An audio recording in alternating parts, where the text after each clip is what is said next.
I'm Steve Stager in for Kyle Clark. This is Next. We don't often talk about crime on this show unless it's something that impacts you or it's something interesting.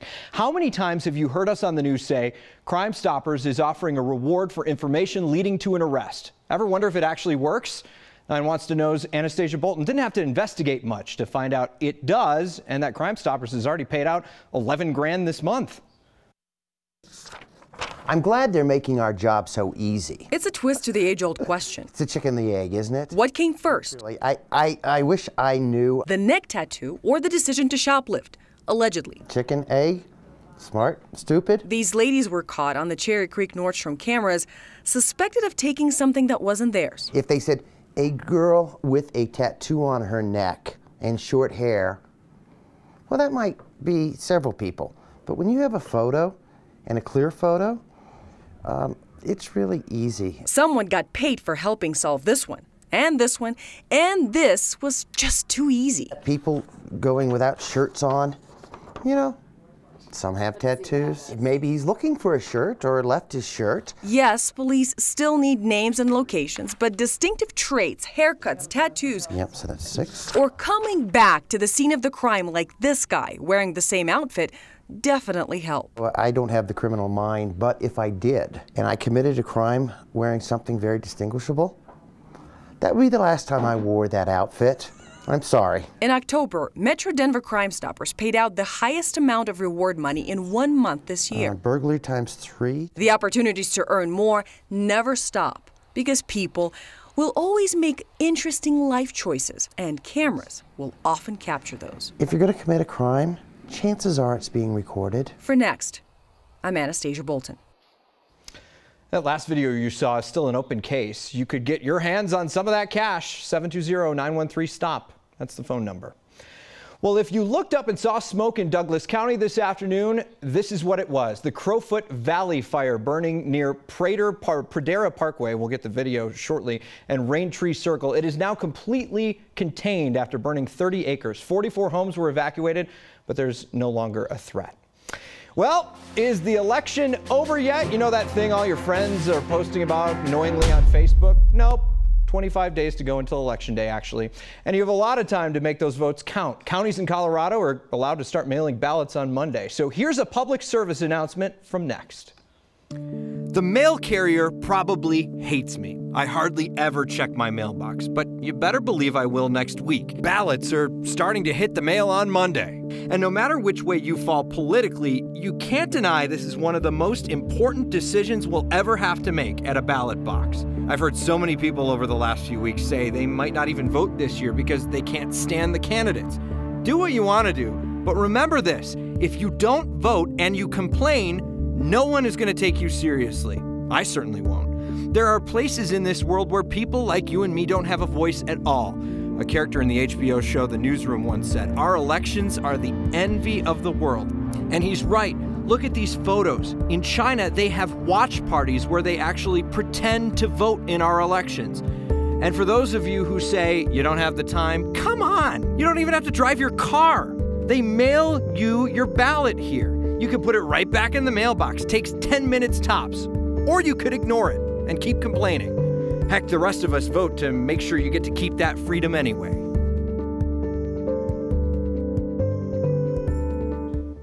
If you don't want to pay the postage, you can drop that ballot in a ballot box. They're all over the city, usually close to county clerk's offices too. Well, did you hear them? The sirens that sounded more like a buzz going off in Longmont this morning. Some people started hearing it at 3 a.m. and it didn't stop until 2.5 hours later. Here's what it sounded like.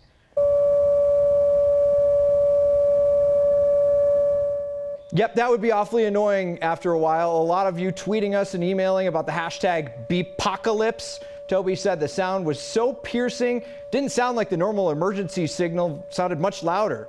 Toby, it was louder and different. The polls actually made a sound that is not programmed into our system in any way. It was a completely different tone that even the manufacturer says isn't something that their polls are designed to make. City says all 17 of the emergency poles in the city were affected this morning and will be out of service until they can find out what that problem was. They're going to do that quickly. This has happened once before, but only to one pole. The reason it took so long to get the sound to stop was because crews had to climb up each one of those poles and shut them off individually. Well, a motorcycle isn't necessarily a high occupancy vehicle. Fits only 2 people max, really. But it will be treated like a high occupancy vehicle soon. Motorcyclists will be allowed to travel in the HOV lane, express lanes for free starting on Saturday. From then on, you can use an HOV lane on a bike without an account. You will still have to pay anytime HOV is not offered in express lanes like on E470 or the I-70 Mountain Express. Again, this all starts on Saturday. Well, a group of students with special needs in Boulder will have to switch locations next year, and some parents are upset about the change. Mesa Elementary is one of the schools around the Boulder Valley School District with a program called I Can for kids with high emotional needs. Gina Lesh says her 9-year-old son Lachlan has thrived at Mesa because he is included in the traditional classroom and has made lots of friends over the years. Last night, parents got a letter saying the I Can program will be moved as part of a new campus being built in a growing section of Erie in eastern Boulder County. To move him to a completely different school after everything we've been through, and with no familiar kids, none of his friends, his last year of grade school, it's awful. The Boulder Valley School District released a statement which essentially says this move is being done because it's better overall for the district and for future students. Well, here at Next, we listen to you, and when you write us something thoughtful, we do our best to share it. Holly Landauer, a viewer from Highlands Ranch, emailed us after an unpleasant experience out at Red Rocks. Dear Kyle, I have a topic I would like to mention. It is marijuana etiquette. My husband and I love to go to shows at Red Rocks, and yet it is getting to the point where we may have to abstain from enjoying this beautiful Colorado landmark. It is no longer enjoyable to go there due to the increasing amounts of pot smoke. Yes, the venue is outside. That does not mean that there's an abundance of fresh air. Maybe the rocks trap the air in the amphitheater, or maybe the sheer number of people smoking pot makes it impossible for Mother Nature to clear the air. Whatever it is becoming increasingly unpleasant. At times I feel like I cannot breathe, or I wonder if I'm getting high on secondhand smoke and it is unsafe to drive home. Red Rock states that they are smoke-free, but there is absolutely no enforcement done. If you want to get high in public, please do it in a way that does not disturb others. Eat more gummies. I wrote the letter after my husband and I went to a show at Red Rocks. There was so much pot smoke around us that I was starting to get a really bad headache, and I started to panic, feeling like I couldn't breathe. This is an amazing Colorado landmark, and it's an amazing place to see shows. But it's getting to the point where I no longer want to go anymore. It's just common courtesy. I think it's etiquette, Colorado etiquette. Please don't smoke pot in the amphitheater because it affects everyone around you. You know, if you want to get high, there's other options. Use those options because they don't impact others. You know how to reach out to us if you have something you want to talk about on Next. Hashtag HeyNext or email us next@9news.com. Wait, don't change the channel yet. Broncos aren't on until 6:25. You've seen big, flashy TV news investigations before, but probably not from this perspective. We've launched the podcast as a way to sort of take people along with us in our reporting. Behind the scenes of our new podcast investigating a death with the reporter who just might change the blame. See what I did there? These dudes were just chilling and they saw the most Colorado thing we'll see today. Plus our Thursday tradition of looking back at a more awesome time in TV history.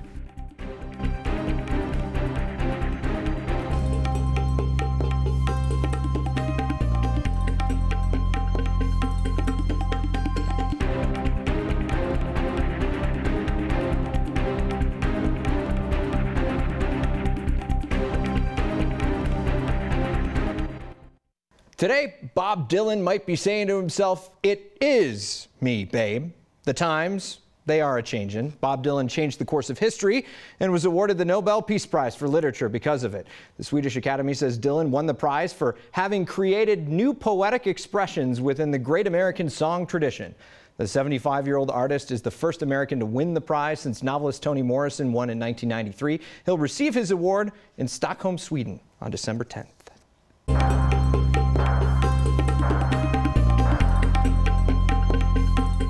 Well, from one extreme to the next, right? Yesterday we were struggling to get out of the 40s. Today, mid to upper 70s around town, and we're not done yet. The heat continues as we head toward that weekend. Take a look at this. This is the 24-hour temperature difference. Most of eastern Colorado easily 20, 30, 35 degrees warmer than where we were at this time yesterday. Right now on our radar and satellite, you can't really see much. Just a few clouds pushing in from the west. Those and some winds too. It's going to be a bit gusty around the foothills. We'll go with mostly clear skies tonight here in town, down to about 47. Strong storm system barreling into the west coast. That will bring them widespread rain showers, gusty winds. But for us, nothing but heat and high pressure. Tomorrow, in fact, could be a record breaker. I'm thinking we're going to tie it, our current record, at 85 degrees tomorrow. Last set back in 1962, and that, my friends, is my forecast. I think we can do it. This weekend, upper 70s into the low 80s. Lots of sunshine as we kick off the work week. And then finally, Steve, we're going to take a little bit of a cool off. Numbers back to the 60s, kind of where they should be for this time of the year. That looks fall-like to me, Danielle. Thanks. Finally. Well, attention podcast lovers. We have one for you. And we're proud to say it's ours. If you loved Serial, you'll like Blame. It's a podcast about an accidental death that may not be so accidental. You can actually follow the reporting of our 9 Wants to Know investigator, Kevin Vaughn. Field trip back to the 9 Wants to Know office here with investigative reporter Kevin Vaughn, invading your desk. I hope you don't mind. It's okay. Let's talk about Blame, the new podcast that 9 Wants to Know launching. The latest episode out today. Summarize the plot for us, for those of us who haven't listened yet. This is a look at a shooting death that happened in Colorado in 2001, in which a woman named Jill Wells was shot and killed. According to her husband, this happened accidentally when her 6-year-old son was handling a gun, and that's the way that the authorities ruled it initially. And almost immediately, all kinds of people questioned whether it really was an accident. There was life insurance involved. There were some issues in the marriage. There were a lot of things that have made people that have looked at it over the years scratch their heads. And so we're setting out to look at this case, particularly as an example of what can happen when there's a less than thorough investigation in the beginning, and trying to determine what we can figure out, what we can learn about what happened on that day 15 years ago. This is an interesting style of reporting, probably something you and I aren't really used to, but what's it like to do a podcast, and why choose to do a podcast on this? First of all, it's interesting to do a podcast. You have to think about asking questions in ways that work not only to get information you need to ultimately tell the story we want to tell, but also for the questioning process, the conversations we're having with people, to be part of what we're doing. As Anna Houston, our photographer, and I have been on the road, we've been miking ourselves as we're on our way to interviews, after interviews, and talking about how did we think that interview went, and that kind of thing. And so people are going to get some sort of insight, I hope, into our process here. You were talking about the difficulty of doing a story like this. If you look at the name of the podcast, we can kind of see where things are starting to go, and maybe the blame is starting to change. But one of the things, and I hope I'm not spoiling the first episode, one of the interesting things that we find out is that the father is now dead. Yes. So if it is going in that direction, how do you get to that point? Is it a more difficult story to report? Well, it's a more difficult story because you know, a number of investigators, a number of experts that have looked at this case have all suspected that perhaps the father was actually the one who fired that bullet. And he is dead now. So this is not a case that is going to end with somebody being arrested or criminal charges being filed. But we hope it's a story that's going to end with, at minimum, a better understanding of what actually happened and a look at a case in which the system failed. Sounds like there might be a season 2. We're talking about that already. All right, Kevin Vaughn, thanks so much. Absolutely. Appreciate it. Get back to work. All right. Next is a community, so maybe you can help one of our own who needs it. Have you seen that sweatshirt? Means a lot to the person wearing it. Is this a sign for Superman? And if so, why is he hanging out at a Panera? So many questions. Next.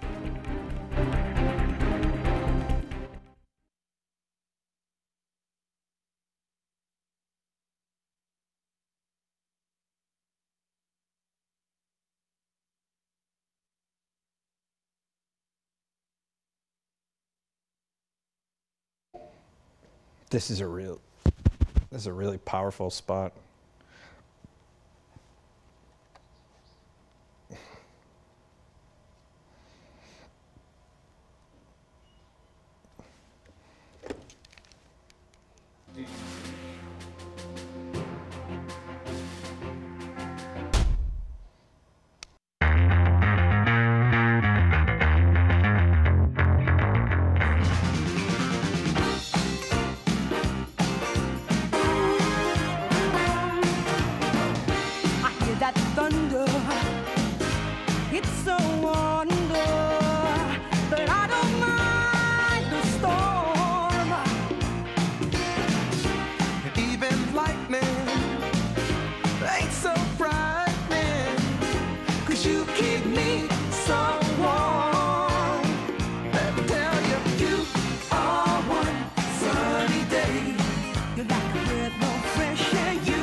Stormy with that solo. Man, I wish we could go back to those days. Well, next needs your help. One of our viewers in Inglewood has lost something very dear to her, and she hopes you may be able to help her find it. Katie Hensley, the woman in the red sweatshirt, is trying to find that red sweatshirt. It used to belong to her mother, Mary, who passed away in 2014 from a rare, aggressive form of cancer.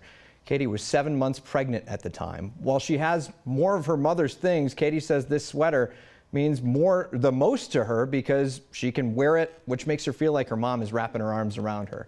She believes she lost it on Concourse C at DIA last Friday, or on the Southwest Airlines plane she took to Phoenix. Katie did report it missing, but hopes sharing this story may help find it.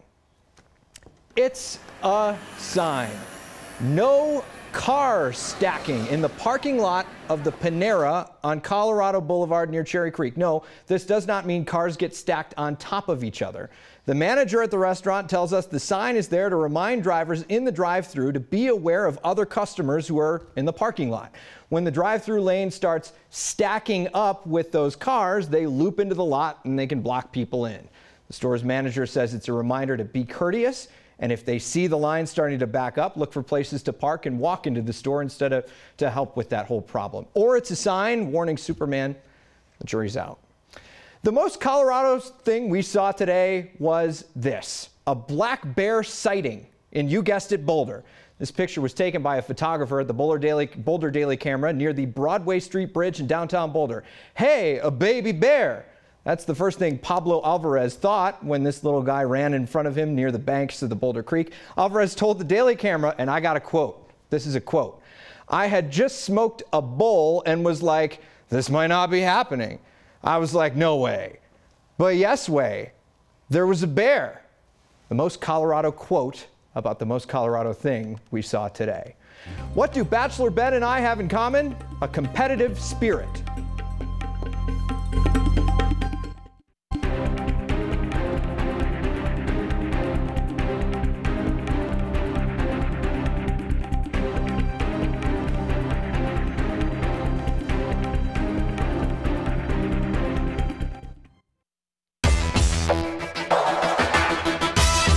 I got it to symbolize my grandmother. She passed away from brain cancer, and a cardinal is her favorite bird, and it's got snow on the branches, so it's kind of a wintry theme just because that really symbolized her, and she was my main woman. She was my everything. I wanted to be able to see it every day.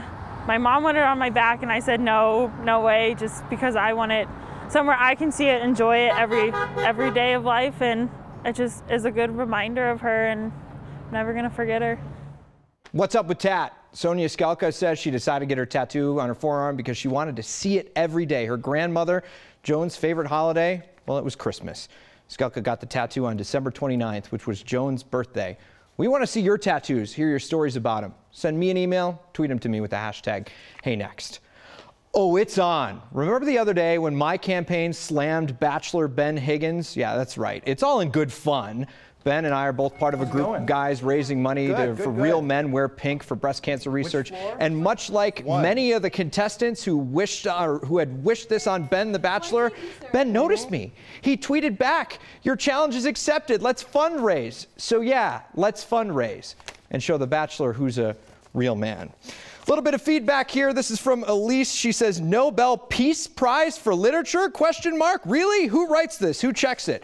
I should have checked it because it is indeed the Nobel Prize for Literature. This is from Doug. Doug says, what matters? Watch Next with Kyle Clark. Wait with Steve. Why not? And number 2, watch the Broncos. Go Broncos. I think I'm going to go do that too. See you next time.